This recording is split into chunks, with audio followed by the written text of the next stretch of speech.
오늘 우리가 읽는 이 8장의 내용, 계속 엘리사가 북이스라엘의 선지자로 있을 때 있었던 사건을 계속 기록해 줍니다. 이 엘리사의 활동에 대한 기록은 9장의 전반부까지 쭉 계속되면서 엘리사의 사역이 마무리됨을 우리가 확인할 수 있습니다. 오늘 이 8장의 내용에 우리가 읽지 않은 1절부터 6절 이 내용에는 이 수넴 여인에 대한 기록이 주어집니다. 이 수넴 여인이 우리가 살펴본 것처럼 엘리사를 극진히 선대하고 영접하는 일을 했던 여인이죠. 그래서 엘리사를 통해서 자식이 없던 그 가정에 하나님이 자식을 주시고, 자라던 과정에 그 자식이 죽게 되긴 했지만 또 엘리사를 통해서 다시 죽은 아들이 돼 살아난 그런 기적이 그에게 있었던 것을 우리가 앞에서 읽은 바가 있습니다. 극심한 기근이 들게 되면서 이 수넴 여인이 한 7년 동안 이 기근을 피해서 블레셋 땅에 거주를 하다가 다시 자신의 고향 땅으로 돌아오게 됩니다. 그때 이 수넴 여인이 자신의 땅을 다시 돌려주기를 왕에게 호소하러 나가게 돼요. 그때 엘리사의 사환이었던 게하시가 이 엘리사가 이 여인에게 행했던 모든 일들에 대해서 설명하라고 명령을 받게 됐을 때 그에 대하여 설명을 하고 마침내 다시 옛 자신의 땅을 돌려받게 되는 그런 기록이 여기 소개가 됩니다. 그래서 집과 전토를 다시 돌려받게 된 일, 이것이 간단한 기록이 되고, 7절부터 마지막 절 내용에서는 아람 나라의 왕조가 바뀌어가는 그에 대한 기록, 이것은 이미 엘리야를 통해서도 하나님이 이미 예언하셨던 그 말씀의 내용인데, 그것이 실제적으로 엘리사가 있을 때 그런 일이 생기면서 당시의 아람 왕이었던 베나닷이 죽게 되고 그의 신하였던 하사엘이 이 아람의 왕이 되는 이런 일이 기록이 됩니다. 이것이 이스라엘과 어떤 관계가 있느냐, 우리가 앞에서도 보면 이스라엘과 아람의 관계가 계속 싸웠다가 싸우고 침공하고 이런 일들이 계속 있게 될 때 하나님이 엘리사를 통해서 당시 북이스라엘을 지키시는 일을 하나님이 기적같이 해주셨던 것을 우리가 살핀 바가 있죠. 이 아람 나라의 왕이 바뀌게 되면서 북이스라엘의 왕가를 심판하게 되는 그런 일이 이미 엘리야를 통해서 예언된 바가 있었습니다. 그래서 그 예언이 이제 구체적으로 실현되어 가는 과정을 소개해주고 있고요. 그리고 남유다의 왕조가 어떠한 변화를 가지고 있는가에 대한 기록이 16절부터 마지막 절 내용에 소개가 되고 있습니다. 엘리사가 다메섹을 찾아갔을 때 이 병들었던 아람 왕 베나닷이 병이 낫겠는지 낫지 않겠는지를 이 신하를 보내서 엘리사에게 묻게 합니다. 많은 예물들을 준비해서 엘리사를 찾아가게 돼요. 그때 엘리사가 대답하는 말, 우리가 읽은 10절에 보니까 왕이 반드시 나으리라고 말해라, 하사엘에게 그렇게 말을 전합니다. 그러나 실상은 그는 반드시 죽을 것이다 라고 알려줍니다.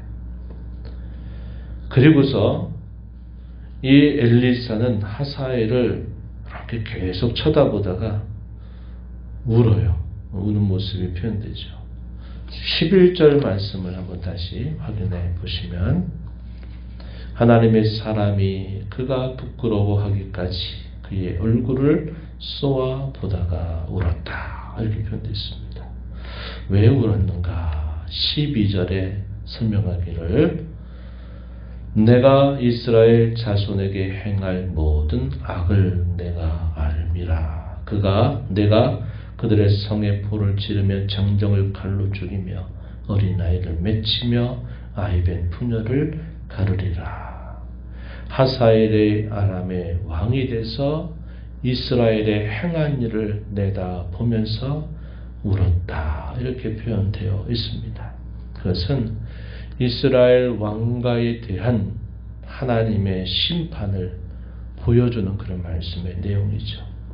엘리야도 그것을 예언한 바가 있고 엘리사도 역시 하나님의 그 말씀에 따라서 장차 이스라엘에게 이 아람 왕 하사엘을 통해서 행하게 될 그 일들, 그것을 내다보면서 우는 이 엘리사의 모습이 표현되어 있습니다.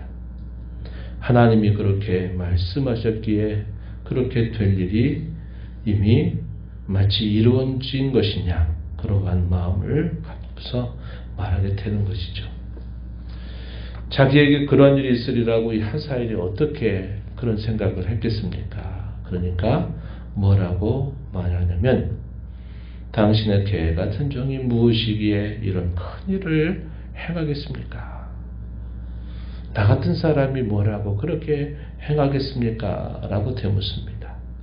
그런데 이 엘리사가 또 그의 말에 대해서 하는 말, 13절 하반절에 여호와께서 내가 아람 왕이 될 것을 내게 알게 하셨다. 이렇게 대답을 하게 됩니다. 이에 대한 예언은 아까도 말씀드렸듯이 엘리야 때 이미 예언이 되었는데, 이 기록은 열왕기상 19장 15절 말씀에 이 말씀이 소개가 되고 있어요. 그래서 하나님이 말씀하신 대로 차곡차곡 하나씩 그대로 성취되어가는 과정을 보여주고 있습니다. 엘리사가 떠나게 되고, 그리고 하사엘이 베나닷을 찾아가서 엘리사가 그에게 말하라고 한 대로 말을 합니다. 그리고서 베나닷은 내가 이제 살겠구나 생각을 했을 거예요. 그런데 다음날 어떻게 했습니까? 이 하사엘이 이 베나닷을 죽이게 된 겁니다. 어떻게 죽여요? 그가 병환이 깊으니까 이불을 물에 적셔서 그것을 덮어버린 거예요. 그러니까 숨을 쉬지 못하게 되면서 이 베나닷이 죽게 되고, 이 하사엘이 아람의 왕이 되었어요. 그리고 이제 상황이 조금 다른 곳으로 소개가 되는데, 유다의 왕조가 어떠한 변화가 있는가 소개를 해주는데, 우리가 앞에서 본 것처럼 아합이 이스라엘을 다스린 시간이 약 22년 정도가 흘렀고, 이 아합이 죽으면서 그의 아들이었던 아하시아가 북이스라엘을 다스리는데, 똑같은 이 아합의 길을 따라갔다 우리가 살펴봤어요. 2년을 다스리게 되죠. 그리고 이 아하시아는 죽게 됩니다. 그리고 그의 형제였던 여호람이 북이스라엘의 왕이 돼요. 이때 엘리사가 주로 활동했다는 것을 우리가 살펴오고 있는데, 남유다가 비슷한 이름을 가지고 있어요. 여호사밧, 하나님을 잘 섬겼던 이 여호사밧의 아들이 누구냐면 여호람이에요. 그리고 아합과 여호사밧은 동맹관계를 맺었다 그랬죠. 그래서 가까이 지내게 됩니다. 혼인관계를 통해서 가까이 맺어지게 된 거거든요. 여호사밧의 아들은 여호람, 여호람의 아들이 아하시아입니다. 그러니까 교차가 되고 있어요. 이름이 헷갈립니다. 그죠? 북이스라엘에 아합의 자녀들이 왕이 된 일과 여호사밧의 자녀들이 왕이 됐는데, 그 왕이 된 순서만 다르고 이름이 같아요. 왜 이렇게 연관이 깊은가? 그 이유는 한마디로 동맹관계를 맺게 됐다는 거예요. 그러니까 남유다와 북이스라엘의 이 관계가 동맹관계인데, 이 동맹관계에 맺어진 그 경유가 좋지 않아요. 그게 뭐냐면, 우리가 읽은 말씀 따라서 보니까 여호사밧이 유다의 왕이 있을 때 그의 아들이었던 여호람이 왕이 돼서 공동통치로 해서 8년을 다스리게 되는데, 이 여호사밧의 아들이었던 여호람이 왕이 돼서 그가 어떠한 길을 걸어갔느냐. 18절 앞부분에 보니까 이스라엘 왕들의 길을 가서 아합의 집과 같이 하였다. 불행하게도 여호사밧 이후의 유다 왕이 갔던 길에 새로운 하나의 길이 등장해요. 그 길이 어떤 길입니까? 아합의 길이 등장한 거예요. 유다 왕조의 평가 기준은 다윗의 길로 행했느냐, 거기에 미치지 못했느냐 하는 것이 유다 왕조에 대한 평가의 기준선이었는데, 여호사밧 이후에 여호람이 유다를 다스리게 될 때는 또 하나의 기준이 들어오는데, 그 기준이 바로 아합의 길, 그것이 기준으로 들어오게 되었다 하는 겁니다. 왜 그렇게 되었는가? 그 이유를 설명해 주기를 18절 하반절 보면, 아합과 이세벨의 딸이 그의 아내가 되었기 때문이다, 이렇게 말합니다. 왕과의 혼인관계를 통해서 동맹이 맺어지게 된 겁니다. 이때 어떤 사건이 벌어졌느냐. 20절 이하에 보면 에돔이 배반을 하게 되고 역시 림나도 배반하였다. 이것이 뭘 보여주느냐. 결국 잘못된 길을 걸어가고 있는 일에 대한 국가적인 상황 변화를 소개하고 있는 말씀이죠. 우리가 앞에서 솔로몬이 하나님을 잘 섬기다가 그가 나중에 온갖 자기 왕실에 들여온 첩이나 후궁들을 통해서 그들이 섬기는 신들을 이 이스라엘 땅에 들여오게 되면서 어떤 일이 생겼습니까? 그 전까지는 강력한 통치를 가지고 있고 주변 나라가 이스라엘 나라를 함부로 침범할 수 없고 조공을 바치는 일이 있게 되다가 이 솔로몬이 하나님을 등지게 되면서 어떤 일이 생겼냐면 그 복속했던 나라들이 다 돌아서는 겁니다. 그게 뭘 보여줘요? 솔로몬이 하나님 앞에 범한 죄에 대한 하나님의 하나의 징계죠. 여기서도 마찬가지입니다. 여호사밧의 아들 여호람이 왕이 돼서 이런 국제적인 정세의 변화가 일어나는 것은 그가 잘못된 길을 걸어가고 있었기 때문임을 말해줘요. 이 아하시아의 뒤를 이 여호사밧의 아들이었던 여호람의 뒤를 이은 왕이 아하시아입니다. 아까 이거 교차가 된다 그랬죠.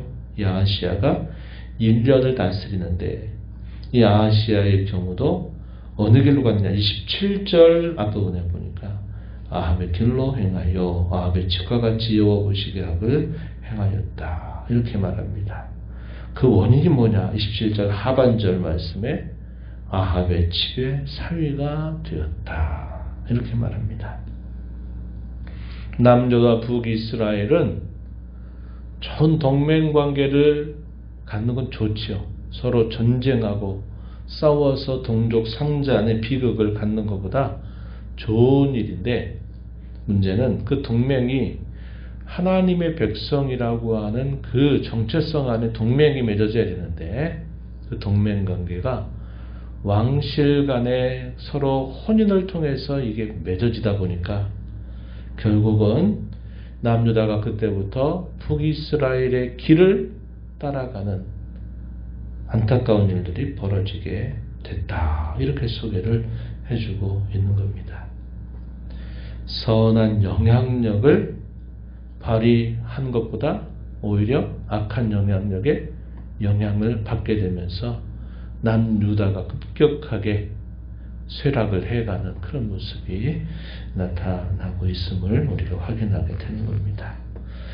하나님께서 이 땅에 저와 여러분을 구원하시고 영광스러운 주의 몸된 교회 지체가 되게 하셔서 주의 교회를 세우신 그 목적은 세상 가운데서 선한 영향력을 드러내는 겁니다.